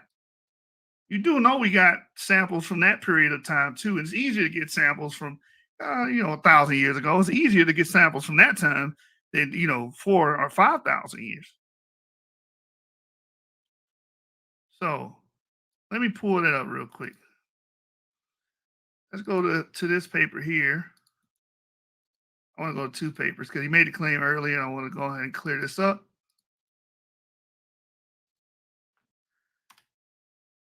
And again, I will share this paper with the viewing audience so you guys can read this information yourself. That's the importance of these videos, man. I want you guys, if you're going to talk about ancestry, at least attempt to learn something about genetics, because these people are going to put you in a trick bag. They're going to be like Benaniah, hit you with the sleight of hand, and throw samples at you and say, yeah, see, this is the answer. We were there. And then you're going to repeat these arguments. And, one of these days, you're going to run into somebody and know what they talk about. They're going to slap you in the face with information. So it's best you just go ahead and do the due diligence, man. So let's close some of these tabs. Let me pull up. Here it is. So this is the supplemental for a recent paper about the Jews of Norwich. See, these guys claim to be the Jews of medieval or direct descendants of the Jews of medieval Europe. And here's the issue. We got the DNA samples of the Jews of medieval Europe. That's the issue. So this is from a paper called Genomes from a Medieval Mass Burial Show Ashkenazi Associated Hereditary Diseases Predate the 12th Century. Right? And that's on sale. And it's in the chat so for anybody that's interested in reading the entire article. But I want to go show something about the phenotype of these Jews. So here's the haplogroups. J1A, as we saw with that Egyptian, we saw in Lebanon, we saw J1A there. That this is obviously a Middle Eastern associated haplogroup, Levantine, Bronze Age, associated haplogroup, so mitochondrial haplogroup J1C. So when the Jews say we come from the Middle East, they do have that DNA that ties them back. So mitochondrial J1C, that's can be considered European. H5 is considered European. So these three are females. Then we go to this woman here. This man here. E1B1B, this is going to be a descendant of EM 123. And we know that's associated with the Middle East. That's associated with Natufians. And also a famous YouTuber that's also a black Hebrew Israelite has this clade. He has a downstream of EM 123. So he actually has an ancient claim to the Levant based off ancient DNA. H is the mitochondrial, which is most likely inherited in Europe. T1A Y chromosome. Again, this is another Middle Eastern haplogroup, male haplogroup. It was found in the Copper Age in Israel, right? And this haplogroup is U6A. So we're going to go down and we're going to go to the phenotypes. See, the probabilities of phenotypes inferred, right? So as you can see, the first individual, SB604, which is the J1A individual, has red hair. Remember, he said that all these people were all the Jews in the medieval times, that they've been lying, they're all black, these people were black. They're redacting from books the truth that they were black. They're Negro and they look like black people. They look West African, whatever that means. But that's the claim, right? They make these phenotypic claims saying all these Jews, Sephardic Jews, all these Jews in the medieval times, this is Norfolk, England, where they found this, will all be black. Now let's see it. Let's just test it against the evidence. Oh, this Jew is pretty much blue-eyed because it's 0.91. That's damn near 100. With red hair, 0.99, damn near 100, and had light hair, 0.94. That don't sound Negroid to me, Anyway, most likely pale to intermediate skin, right? Less likely to be dark skin or dark to black skin. The second individual, SB605, which I believe is the female here, H5C2, was said to be brown-eyed at 93, brown hair, 0.75. So most likely brown eyes, brown hair, dark brown hair, and most likely intermediate skin with a slight chance of 0.29 of being dark skin.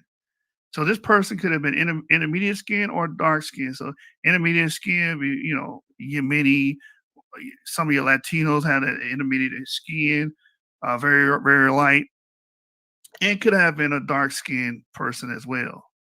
Less likely to be a dark to black skinned person. So this is showing you that this is a variegated group, right?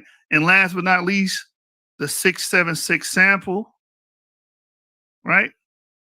Which is the E1B1B or E123 sample.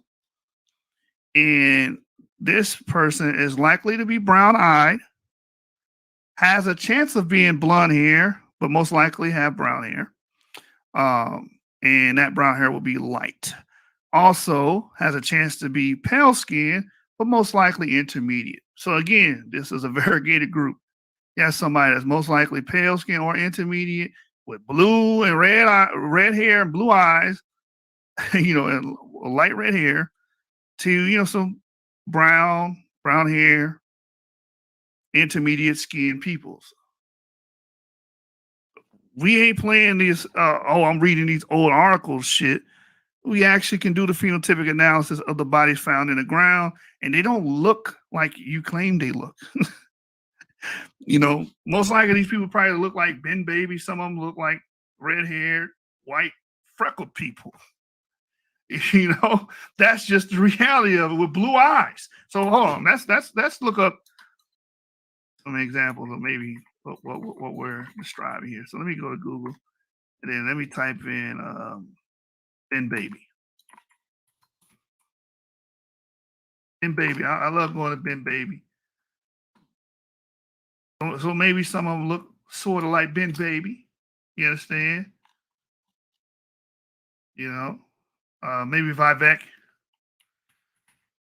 Maybe some of them look a little like Vivek Ramaswamy. Maybe some of them had that skin tone. And some of them just redhead, saying blue eyes, which, is diametrically opposed to that saying someone's Negro, right? Red hair, blue eyes, let's type it in, see what we got. There you go. I think Scarlett Johansson is red hair, blue eyes. I think she's Jewish too. Correct me if I'm wrong in the chat. So you had some Jews that look like this. This is before the 12th century, by the way. This is before the 12th century. Y'all claim to be the Jews, or claim that all the Jews during that time were Negroid. According to y'all, they were Negro. They look like African Americans. The proof is not bearing that out. That's the problem. That is the issue here. So, one more thing. Let's go to that paper real quick. And then we'll get back to the video. You're like, nah, man, we want to hear this information. We want to hear facts. We don't want to see empirical data. Put the video back on. It's cool. It's theatrical. You know, at the end of the day, we all want to be entertained. That's why entertainment makes so much money in this country, right? So when we go to the paper and we deal with, let me type it in,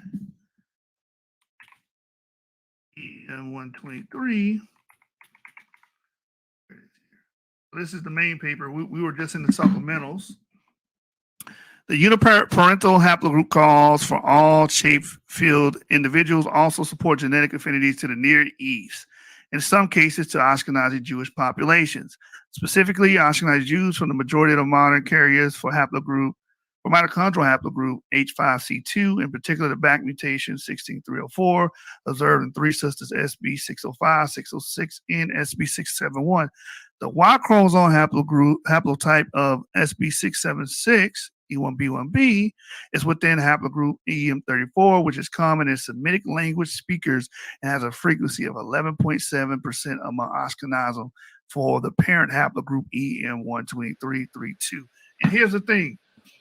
All of this evidence is proving out the fact that the people that claim to be Jews today, they have a actual claim, and they have an actual claim of being connected to the Levant.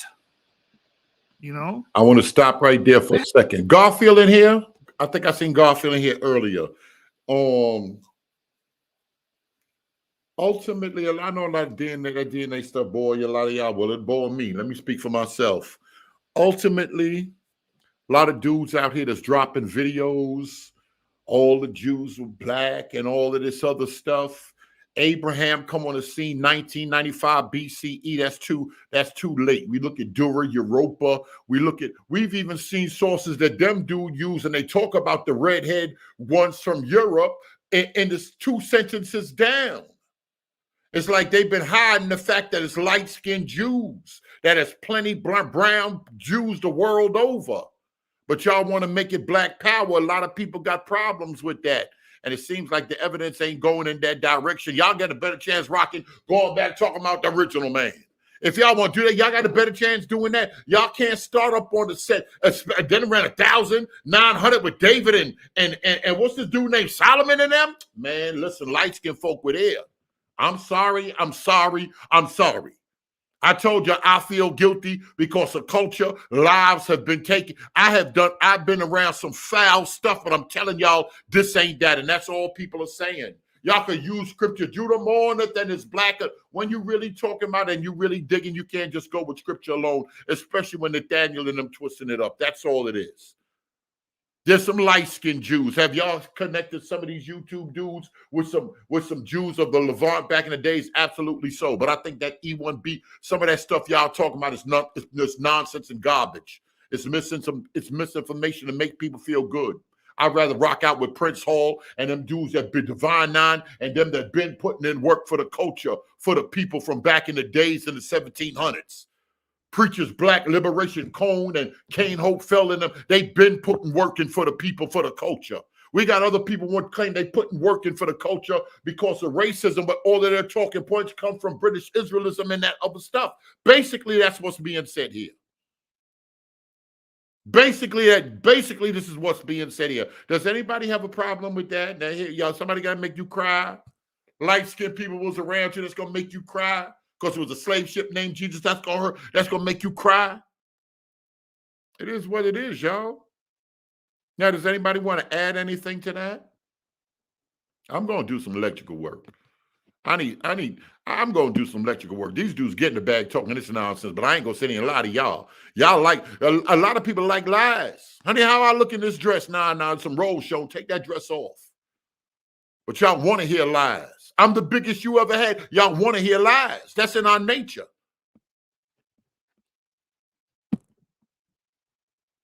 It is what it is. They have an actual claim to be, because from an ancestral standpoint, they actually have a claim. And these guys ignore it. Oh, they don't belong there. They don't belong in the land. Sounding like Hamas. You know, no, they have these components. Right? And they don't look Negro. They don't look Negro. So, whatever that's worth, because you guys love skin colors. You guys are infatuated with skin color. That's your DNA test for the most part. And if that's your DNA test, you're going to be very, very disappointed because, again, I don't see the evidence of these people having large groups looking African American, and like you said in the video, are looking Negro. It says similarly, the parent subclades SB604, J1A, and SB696T1A are particularly associated with Levantine ancestry. Again, I will put this paper in the chat so you guys can read it yourself.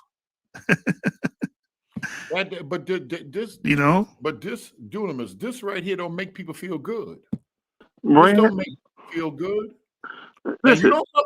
Now you don't come dragging us up in the mountains of Europe now, because I know you and your friends too. I watch all of y'all. But go ahead. I just want to say, family. You know, I'm here to defend the defenseless. Let me call Bruce. Look, family, I know you want to believe this hoopla on the screen. Y'all want to let this tear down y'all spirit. But listen, just believe. Just believe. Blind faith. And that's the hurtful thing. The same these Negroes said they left the church because the church wasn't teaching the truth. Never mind. I'm going to do like I'm going to do family, don't show y'all some pictures. I showed y'all me up in that other crib. Them folk done rented the truck and everything. Oh man, let me stop right now. Family, don't forget what Joel 3 said, that he's going to purify the blood. So it don't matter what your haplogroup is. The blood going to be purified in the end. This nonsense to make these folk feel good. Let these folks run around here with this nonsense to make these folk feel good. So it doesn't matter if you were never descended from Jacob or an Israelite or whoever, that you're just an African. By keeping the law, God's going to purify your blood to the standpoint that you will be an Israelite. Plain and simple. You just got to have faith, family. I know the wicked Catholic Church told you that Jerusalem's above, but hear what I'm saying, family. Just believe. There's a spirit going on right now. I've been seeing it to tear down the elders in our community. Yes, the elders are saying things that go beyond their understanding, maybe their threshold. Maybe they should go take a revised course or something, but it don't matter, family. Now, look, I hate this dude. Now he bothering my Israelite friends. Don't forget we fit the curses. They've been asking y'all in the church who fit the curses. Y'all in the church ain't been, but I forgot, that's right. Most of y'all ain't even dispensationists, so y'all ain't worried about who the people are. The people are those that believe, to as many as received him. But in all seriousness, though, his own received them not, but to as many as received them. But they want to know who fit the curses. Is that wrong to ask that? That goes another thing, because to be honest, Marian, there's two things. There's about lineage and dealing with the DNA, all that kind of stuff, so we can just have a standard to work with, right? For culture, whatever. But now when you start into theology, sometimes there's so much mixing that if you go into theology, you can never know who's who with the curse and whatnot. But just from the video, how they're breaking it down, it's making sense, and it shows a way that we can peer review work. How we can go back and see if we're saying something that's accurate, if things can be updated, or we can congratulate a brother for what he just put out. That's all. But it just seems. Listen. I'll say this: African American and Jews fit part of the curses. Yeah, they want to, like the other girl said with the YouTube channel. But they weren't in captivity. The Jew, now them light-skinned Jews have been terrorized. Them light-skinned Jews been terrorized, but them folks don't want to hear that stuff. Yeah, about the ghetto, where the term ghetto came from. We're dealing with who? You know how Jews and blacks have been in for a long time. But they got the same neighborhoods around this thing that if you mention somebody else, they want to demonize you. They moving, some of these black Jews, they moving like clans, and they moving like the white Jews too. They all moving like you can't talk about us. We can say what we want. You can't question us. A lot of these black folk calling themselves Jews, they got the same thing. I ain't saying, and that don't mean that some of them other Jews ain't full of it. But I gotta jump off. All right, y'all. I'll jump off a little. One.